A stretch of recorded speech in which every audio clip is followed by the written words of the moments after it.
Hello बच्चे, एक question number है 16। कहता है क्या? Quadratic equation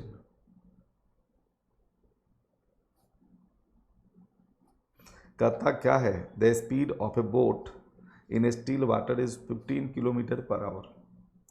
it can go 30 kilometre upstream and downstream, return downstream to the original point in 4 hours and 30 minutes. जाता है और आता है, उसमें उसको 4.5 घंटा लगता है। तो कहता find the speed of the stream. Go by choices चले जाओ Divyansh, go by choices, GBC से चले जाओ। मान लो कि पहला आंसर सही है। कितना है जी? 15। इट कैन गो 30 किलोमीटर है जाता है, और यही 30 किलोमीटर बेटा आता भी है। ठीक, बोट का स्पीड है 15 किलोमीटर पर आवर। तो कहता है स्ट्रीम का स्पीड बताओ। तो बेटे एक बात जरा सुनोगे ना, स्ट्रीम का स्पीड बताओ। The speed of boat in still water is 15 kilometre per our. तो बच्चे एक बात जरा बताइएगा जी, तो find the speed of the stream, the stream का स्पीड बताओ। तो बच्चे एक बात जरा, मान लो कि पहला आंसर सही है, तो सबसे पहला काम ये करोगे, ये कोशिश करो कि स्ट्रीम की स्पीड बोट के स्पीड से कम है, ये मानकर पहले चलोगे। उस पर नहीं होगा तब ज़्यादा पर काम करना। मान लेते हैं कि 5 है, तो बच्चे 5 है तो क्या होगा? अप स्ट्रीम में स्पीड कम होता है कि ज़्यादा? कम होता है, तो 15 - 5। और यहाँ पर डाउन स्ट्रीम में स्पीड क्या हो जाएगा? ज़्यादा हो जाएगा। ये दोनों को जोड़ोगे, distance divided by relative speed is equal to time. तो टाइम इज इक्वल टू इतना हो गया। अगर ये 4.5 घंटा आ गया then option C is correct, otherwise गलत। ऑप्शन सी पर चेक कर लीजिए। तो बच्चे एक बात बताओ मुझे, 30/10 इक्वल टू 3 घंटा, यहाँ 30/20 इज इक्वल टू 1.5, ये आ गया जी 4.5 घंटा। तो इसलिए क्या हुआ? Option C is the correct answer. Option C is the correct answer. ठीक है जी, तो आंसर हो गया जी ऑप्शन सी। अच्छा बच्चे एक बात जरा सुनिएगा जी, और है दिव्यांश का बता दिया मैंने। Type 1 question number 15, type 1 question number है 15, टाइप 1 क्वेश्चन नंबर 15। बच्चे इसमें क्या दिक्कत है? टाइप 1 क्वेश्चन नंबर 15, ठीक है बच्चे एक मिनट सुनो, इधर ध्यान से देखो। टाइप 1 क्वेश्चन नंबर है 15, ये है क्वेश्चन। यह क्वेश्चन है अंडरस्टूड सर, ठीक है जी। यह क्वेश्चन है 1. क्वेश्चन 15 है, पेज नंबर 5.2। ये है प्रिया चौबे का। ठीक है प्रिया, मैं बता रहा हूँ, सुनो। मान लिया कि x है, इसमें है क्या बेटा? ये टाइपिंग में ऐसा कुछ किया हुआ है, लेकिन इसका मतलब है 2 + 1/2। ये लिखा हुआ है 2 + 1/2। यही रूल करना है कि 2 में 1/2 प्लस करते चलो, इस 2 में प्लस 1/2 प्लस करते चलो, फिर 2 में 1/2 प्लस करते चलो। ये चलता रहेगा फॉर एवर। ठीक है, यही दिया हुआ। अच्छा बच्चे एक बात जरा बताओ, x is equal to 2 plus ये 1/, फिर दोबारा लिख देता हूँ, समझाने में हमें आसानी होगा इसलिए। 1/2 प्लस 1/2 प्लस 1/2, ठीक है, dot dot dot to infinity, दोबारा लिख दिया। x is equal to 2 plus ये 1 है तो 1 है, डिवाइडेड है तो डिवाइडेड है। अब जरा मुझे छोटा सा एक बात बता दो प्रिया, कि जो आपने लिख लिया उसको बंद कर दीजिए। आपने ये लिख दिया, ये लिख लिया, बंद हो गया। अब बताओ कि इसमें और ये जो दिया हुआ क्वेश्चन है उसमें क्या अंतर है? कोई डिफरेंस नहीं है। तो जब डिफरेंस नहीं है तो this is equal to x, therefore we can use x at this place. तो यहां पर हो जाएगा x। ठीक है, अब इसी बात को ट्रिक्स के जैसे याद रखना, ट्रिक्स के जैसे याद रखना ऐसे, जो और ये 1/x को इधर ले आओ, x - 1/x is equal to 2, is equal to 2। इसको ट्रिक्स के जैसे याद रखोगे। कैसे? ये लेफ्ट हैंड साइड, जब भी ऐसा क्वेश्चन अगर होगा तो लेफ्ट हैंड साइड में x माइनस 1/x हमेशा आएगा, x माइनस 1/x हमेशा आएगा।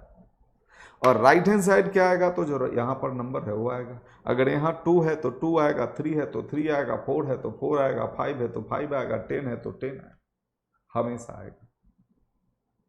अब या तो तुम क्वाड्रेटिक इक्वेशन बनाओ, चाहे गो बाई चॉइसेस जाओ, ठीक है, या तो क्वाड्रेटिक इक्वेशन बनाओ चाहे गो बाई चॉइसेस जाओ। अच्छा चलते हैं जरा आगे काम करते हैं। पहले ऐसे एलसीएम ले लें तो x square minus 1 is equal to 2x, यही होगा ना, सॉरी 2 होगा। अब इसको इधर भेज दो तो x square minus 1 is equal to 2x हो गया, 2x को इधर भेज दो तो एक्स स्क्वायर माइनस बेटा 2x हो गया, और ये माइनस 1 इक्वल टू 0, ठीक है। एक बात का ध्यान और रखिए, एक बात का ध्यान और रखिए, इस टाइप का जब भी क्वेश्चन होगा तो यह टर्म और ये टर्म हमेशा रहेगा, सिर्फ यहां चेंज होगा। अगर यहां पर 2 है बेटा तो यहां पर 2 आएगा, यहां 4 है तो 4 आएगा, 5 है तो 5 आएगा, 7 है तो 7 आएगा। और इतना करने के बाद बेहतर है कि आप गो बाई चॉइसेस चले जाओ, इतना करने के बाद बेटर है कि आप गो बाई चॉइसेस चले जाओ, ठीक है। अब जरा देखोगे, इतना के बाद हम जीबीसी की बात करते हैं तो क्या होना चाहिए। एक बात देखिएगा, ध्यान से सुनिएगा जी, अगर ऑप्शन ए ठीक है तो इस दोनों का सम, यहां पर बेटा -2 है तो रूट्स का सम +2 आना चाहिए, और रूट्स का मल्टीप्लिकेशन -1 आना चाहिए, ठीक है। लेकिन पहले इसके बारे में सोचोगे, इसके बारे में पहले सोचोगे, ठीक। कैसे, अब जरा देखोगे, दो रूट्स ऐसे सपोज करना है ऑप्शन से कि दोनों को मल्टीप्लाई करोगे तो यहां पर -1 आना चाहिए। अब जैसे देखो ना, 1 + √2 1 - √2, मान लो कि पहला ऑप्शन ठीक है, तो पहला ऑप्शन ठीक है बेटा। एक बात जरा बताओ, मान लिया कि 1 ± √2 है, तो एक हो गया +1 + √2 और दूसरा हो गया 1 - √2, यही आएगा ना जी। तो बच्चे इसके स्क्वायर, लेफ्ट हैंड साइड के पहले वाला जो नंबर है उसका स्क्वायर और इसके स्क्वायर का डिफरेंस, ये क्योंकि हमेशा ऐसा ही आएगा, a + b a - b, irrational number जब भी होगा ऐसा होगा। तो बच्चे एक बात जरा सुनो, इसका स्क्वायर और इसके स्क्वायर का डिफरेंस हमेशा -1 आना चाहिए। और दूसरा, इस दोनों का सम में एक बात जरा भूल जाओ, ये जो इरेशनल पार्ट है, इरेशनल पार्ट को हटा दो, जो बच जाएगा उसका डबल ए होना चाहिए। अगर ऐसा है तो वह ऑप्शन ठीक है, नहीं तो गलत है, ठीक। अब जरा बताओ, 1 का डबल यहाँ 2 है, यहाँ +1 है तो यहाँ -2 है, ठीक है। और इस दोनों को मल्टीप्लाई करोगे तो बेटा क्या आएगा, -1 आएगा। तो इसलिए option A is the correct answer.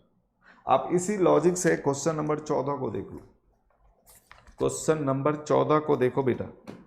Question number 14 भी ऐसा ही है, मैंने आपको अभी अभी बताया, ये बताया क्वेश्चन नंबर 14, क्वेश्चन नंबर 14 मैंने अभी अभी बताया कि 4 + 1/4 + 1/4 प्लस ऐसे है, तो कहता है इसकी वैल्यू बताओ।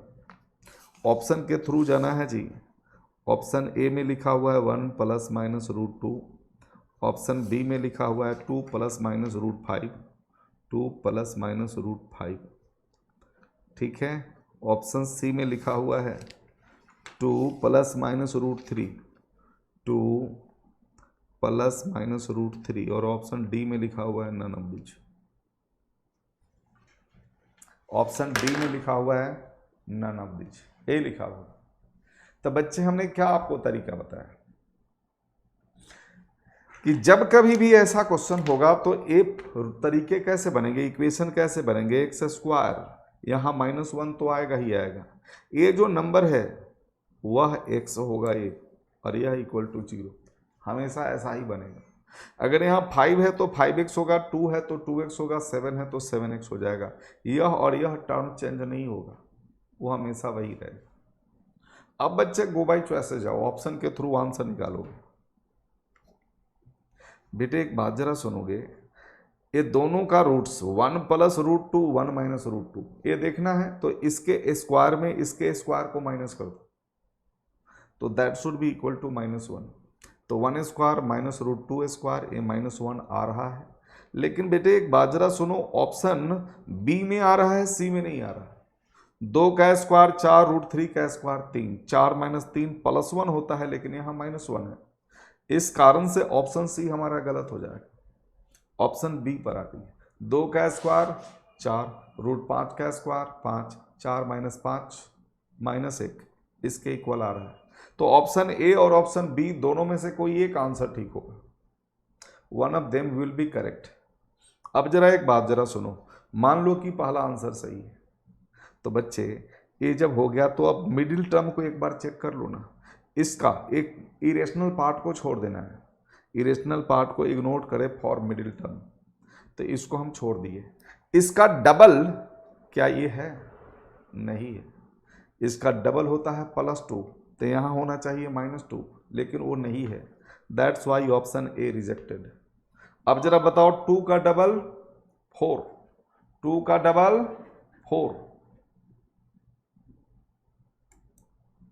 2 का डबल क्या है? 4। हमें इस इरेशनल पार्ट को छोड़ देना है, तो 2 का डबल 4 है, यहाँ भी है, इसलिए option B is the correct answer.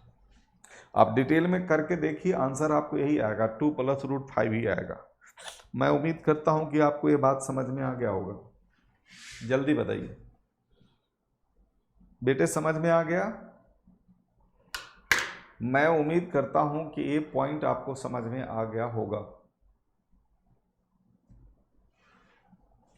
ठीक है, हाँ जी बच्चे।